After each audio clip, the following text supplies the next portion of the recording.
Good morning, Newton. It's Hayley here from the Gale Library. Nice to see you.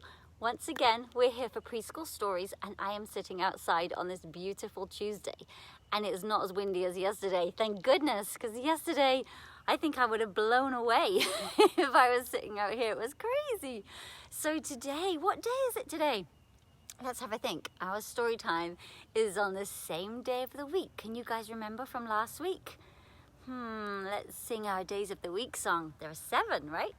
There are 7 days, there are 7 days to the week. Sunday, Monday, Tuesday, Wednesday, Thursday, Friday, and Saturday. And today it is Tuesday, same as last week. So we're on Tuesday today. And can you guys remember what month it is? We had snowy cold January and we had February. Now it is the 3rd month of the year. January, February, March, April, May, June, July, August, September, October, November, December. We are in month 3, but we're almost at the end. We are in March. Yay! March, and it is March 30th today. 30, March 30. Yeah, can we remember the year? 2021, you got it. Nice job. And it's not winter anymore. We can tell by the weather, and we can hear the sounds of spring. I can hear the birds. If I listen very carefully, I can hear the peepers. Think it's definitely spring. Let's find our spring. Nice job. And the weather. Again, we just talked about that. It's not windy anymore. Thank goodness. It is beautiful and sunny today. So we can pop our sunny. Where's our sun? Sunny, here it is. And what mood am I in? I'm happy again. I'm always happy. So I'm going to put my happy smiley face up there. So we have got Tuesday, March 30, 2021. It is spring, it is sunny, and I am happy. So what are we going to read about today? Today we're going to talk about being kind and being nice to people and thinking about some kind things that we can do to make people feel good. Now, have you ever heard of filling somebody's bucket? Now, filling somebody's bucket means to help them feel good about themselves. So we're going to be reading some stories today about how people can help other people or feel good about themselves. And we have this book here. It's called, I'm going to see if I can flip it because I think you're looking at it backwards. So I'm not sure how to flip it now that I'm on. Let me have a quick look, see if I can figure that out for you. Have to figure that out next time. How full is your bucket? And it's all about filling your bucket with kind things. Let's have a look. And this is written by Tom Rath and Mary Repmeyer. I like this story. I've read it lots of times. I think we can be good bucket fillers, and you'll understand what that means by the end of the book. Felix was putting one of the last blocks on his tower when his little sister came in. "I want to build with you," she said. Felix scowled. "Go away, you're too little." It's not very kind, right? "Stay back," said Felix. "You'll knock it over." "I'm big," said his sister. "I can be very careful." "Go play with your baby toys, Anna," said Felix. She looks a little sad and grumpy, doesn't she? Thwack! What did she do? She knocked down his tower. Not very kind. "Grandpa!" Grandpa shook his head. "Felix, you just dipped from your sister's bucket." Like everyone else, Anna has an invisible bucket. When it's empty, she feels bad. When it's full, she feels great. Didn't you ever notice your own bucket? Invisible bucket? Sometimes Felix couldn't quite tell when his grandfather was joking and when he wasn't. But the next morning, when Felix woke up, there it was, a small grey bucket floating right above his head. That's strange, huh? When Felix came down to have breakfast, his mum was in a hurry. "I've got a meeting this morning. It's almost time to go. Anna, sit still." Mum's a little stressed, I think. Felix slipped and cocoa wheat scattered all across the floor. "Felix!" yelled his mum. "You should have used the stool to reach that." Felix could feel his bucket tip and a big invisible drip spilled out. Drip, drip. "Ha ha!" Anna laughed as she crunched the cereal with her shoe. Drip. "Get the broom and clean that up before you miss the bus," scowled Mum. With the school bus honking, Felix quickly swept up the cocoa wheats and grabbed the last blueberry muffin. But before he could even take one bite, Buster jumped up and grabbed the muffin from his hand. Uh-oh. "Hey, look at Felix's new backpack. My baby brother has one just like it." Drip. "Psst, psst, psst, Felix." Drip. "Watch out, shrimp." Drip. Every time someone says something mean, a drip falls right out of his bucket.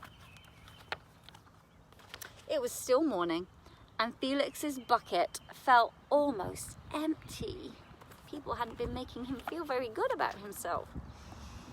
As he watched his classmates walk into the room, he secretly was hoping that they would trip and fall. That's what it feels like when you have an empty bucket. Can you see how sad he looks? Poor Felix. Felix slumped into a seat and waited for something else bad to happen. Mrs. Pumpernickel walked slowly up to his desk and handed him a paper. He could barely think to look at it. "Felix, you wrote a wonderful story. Would you please share it with the class?" Felix grinned and he felt a big drop land right into his bucket. Boop. Drop, plop, plink, plop. Look at his bucket, filling up. The class grew quiet. They laughed at all the right places and oohed at all the scary parts. When Felix finally read the end, everyone clapped. Even Emily, who sat next to him. She didn't usually like dinosaurs. His book was called A Gigantosaurus Who Wanted a Pet by Felix. Felix felt a whole shower of drops land in his bucket. Maybe the day wouldn't be so bad after all. Drop, drop. Team captains today are Veronica and Felix. Nice cow. It's a dog. Wow, nice colours, Felix. Drop. Cool laser and backpack, Felix. Drop. Can you see how people are filling up his bucket with nice things? By afternoon, Felix's bucket was nearly full all the way to the top. At recess, when he looked around, Felix suddenly realised that his grandpa was right. Everyone else had a bucket too. Can you see all the buckets floating above their heads? It's cool, huh? "Let me help you," said Felix. "Here's your baseball. Catch." "Oh, thanks, dude." Drop, drop, drop, drop. "Hi, I'm Felix. Is it your first day?" "Yeah, I'm Amir." Drop, drop.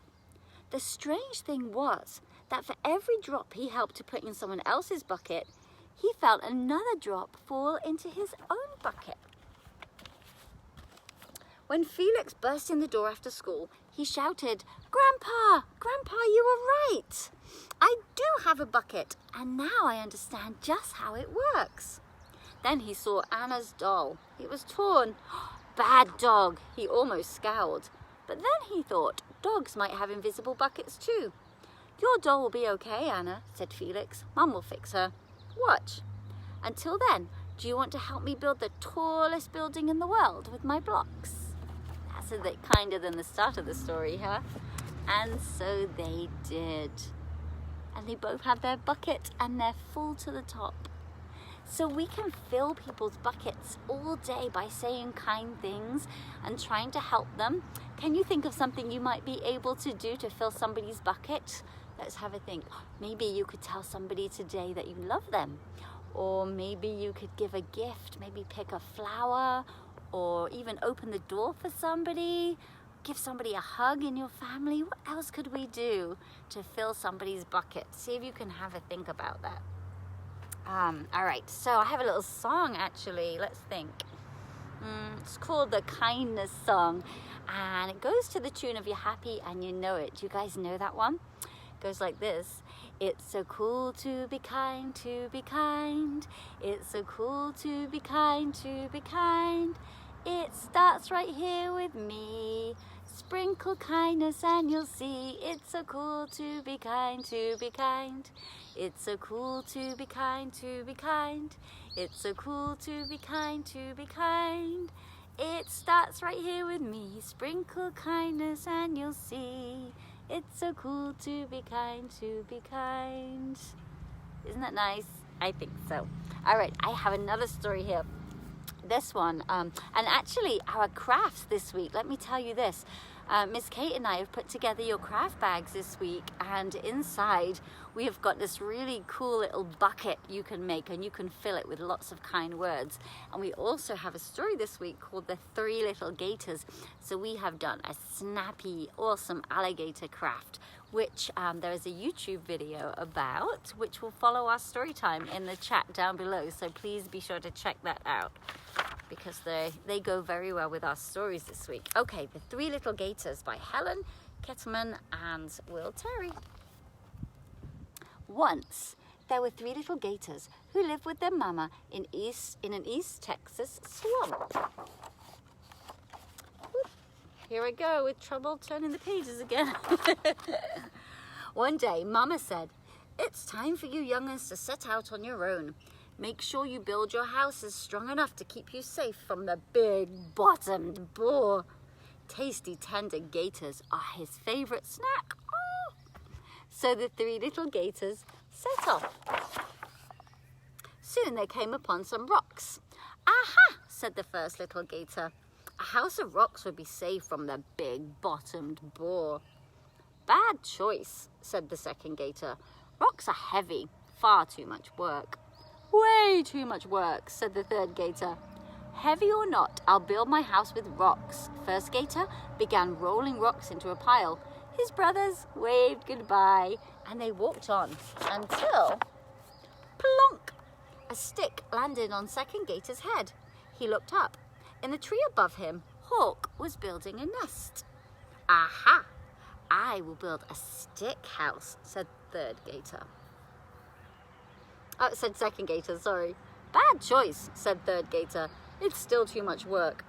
Third gator waved goodbye, and he walked on until, slosh!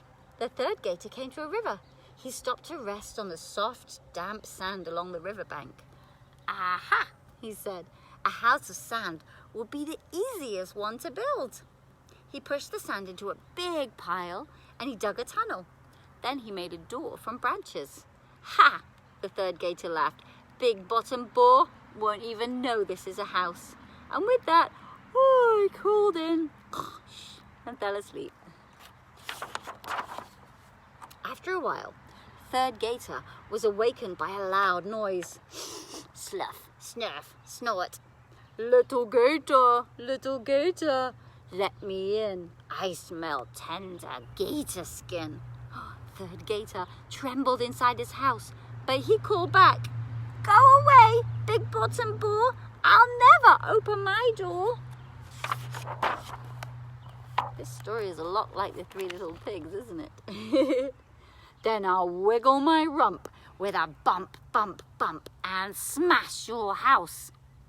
It's not very kind, is it? Big-bottom boar wiggled his bottom and bumped it against the third gator's house. Sand flew everywhere. Uh-oh. Third gator ran faster than a fox after a muskrat. He scrambled through the brambles to second gator's house. But it wasn't long before the two little gators heard a loud noise. Snurf, snurf, snort, snort. Little gators, let me in. I smell 2 tender gator skins. Chasing you has made me thinner. I need 2 little gators for my dinner. The 2 little gators shivered at the sound of the big bottom boar's raspy voice, but they answered, Go away, Big Bottom Boar, we'll never open the door. What do you think is going to happen? Let's see. Whoop, Mr. Page. Then I'll wiggle my rump. Wiggle, wiggle, wiggle with a bump, bump, bump. And smash your house, answered Big Bottom Boar. He wiggled his bottom and he bumpety-bumped it against the second gator's house and psh, sticks flew everywhere. Yikes. Second gator and third gator raced faster than snakes after a bullfrog. They rushed through the brush to the first gator's house. But it wasn't long before the three little gators heard a loud noise. Snurf, snurf, snort, snort. Little gators, let me in. I smell 3 tender gator skins. Chasing you has made me thinner. I need 3 gators for my dinner. The 3 little gators shook at the sound of the Big Bottom Boar's terrible voice. But they called back, we'll never open the door. Go away, Big Bottom Boar. Then I'll wiggle my rump with a bump, bump, bump. And smash your house, answered the Big Bottom Boar. He wiggled and he bumped and he waggled and he thumped. But he could not smash the first gator's house. Why do you think that was? I think it was too strong. Whoop, gonna go this way. I'll get you yet, Big Bottom Boar snorted. He climbed on the roof and squeezed down the chimney. He grunted and wheezed and snorted choo, and sneezed. And he inched his way whoop, all the way down. But the 3 little gators were ready for him. Bad choice, they called. Uh-oh. What do you think's gonna happen? When the Big Bottom Boar finally dropped out of the chimney, he landed right on the grate of the first gator's barbecue grill. Grill stripe burned into his big bottom, and the Big Bottom Boar raced out of the house faster than a thunderbolt. Can you see? He's running away. Yikes. Then second gator and third gator went outside and began piling up rocks. Good choice, said first gator, and he helped them build strong houses. And the Big Bottom Boar never bumped his big stripe rump their way ever again. Wasn't that kind of the first gator to help his brother and sister to build extra strong houses so they could be safe? Right? Let's have a think. We've got one more story that we have time to read, and this one is called You Are Enough. And it's written by Margaret O'Hare, illustrated by Sophia Cardoso. Illustrated means the drawer of the pictures, and the author is the person that wrote the story. Okay. This is all about how people are different, because everybody's different, right? We're all different. No 2 people are exactly the same. We're like snowflakes. We are all unique, and that is great. Being different is what makes you special. You are just right, exactly as you are. Being different can be lonely. You may feel like you don't belong, but we're all in this together. Everyone needs a friend. Oh. My hands get dry outside and I can't turn the pages. I'm sorry, you guys. Friends help one another. Friends learn from one another. Friends know that no 2 people are alike. A friend will celebrate you just as you are. But some people don't understand. They think being different is scary. Try to be good and brave and strong. Let people see the real you. Sometimes things might seem bigger than you, but you are stronger than your fears. That's why you have courage. Courage is when something is scary, but you do it anyway. You be brave, right? Don't let anyone try to stop you from taking a chance or trying something new. Surround yourself with people who love you. They're your cheerleaders. Listen to them when they say, yes, you can. When you fall down, you get right back up. Stay fierce, you've got this. Don't stay on the sidelines. It's your story. So be the star of your own story. But wherever you are, if people stop and stare, you just keep going.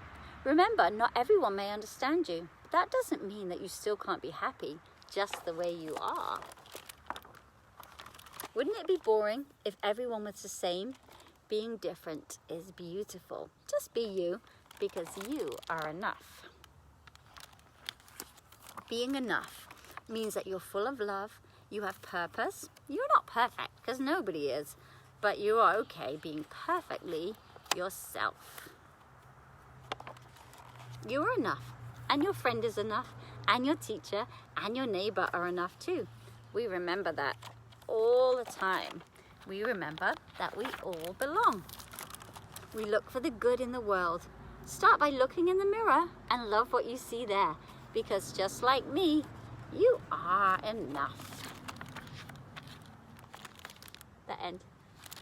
That book was called You Are Enough, and it's all about being kind to yourself and being kind to others and being friends, finding a friend and loving them for who they are. And there's a song called Let's Be Friends to the tune of Incy, Wincy, Spider. It goes like this. Would you like to be my friend? That would be so fine. We'll run around in your backyard and then we'll play in mine. We'll walk to school together and share our lunches too. What a lucky kid I am to have a friend like you. That just makes me want to sing Incy, Wincy, Spider. Do you guys know that one? Get your spiders ready. This is my spider. It goes like this. Incy, Wincy, Spider climbed up the water spout. Down came the rain and washed the spider out. Out came the sunshine and dried up all the rain. So Incy, Wincy, Spider climbed up the spout again. Good job. Do you guys know If You're Happy and You Know It? Do you remember we did a song to that tune earlier? I think we should sing that song before we go. Are you ready? If you're happy and you know it, clap your hands. Big claps. If you're happy and you know it, clap your hands. If you're happy and you know it, and you really want to show it. If you're happy and you know it, clap your hands. If you're happy and you know it, nod your head. If you're happy and you know it, nod your head. If you're happy and you know it, and you really want to show it. If you're happy and you know it, nod your head. If you're happy and you know it, touch your nose, boop. If you're happy and you know it, touch your nose, boop. If you're happy and you know it, and you really want to show it. If you're happy and you know it, touch your nose, boop. Last one. If you're happy and you know it, wiggle your ears. If you're happy and you know it, wiggle your ears. If you're happy and you know it, and you really want to show it. If you're happy and you know it, wiggle your ears. Good job, you guys. It was so good to see you today. Now remember, come and pick up your craft kit from the library today. We're doing alligators and filling buckets full of kindness. And remember to do something nice for somebody that you love today. All right, you guys, we will be back next Tuesday at 10 a.m. And it is National Library Week next week, and our library building will be open for appointments only. Yay! So if you would like to make an appointment to come and see us at the library, to come back into the children's room and find some wonderful books, or to come into the adult area and pick a book to read in this lovely spring weather, please give us a call and book your appointment ready for next week. See you guys on Tuesday. Have a great one. Bye.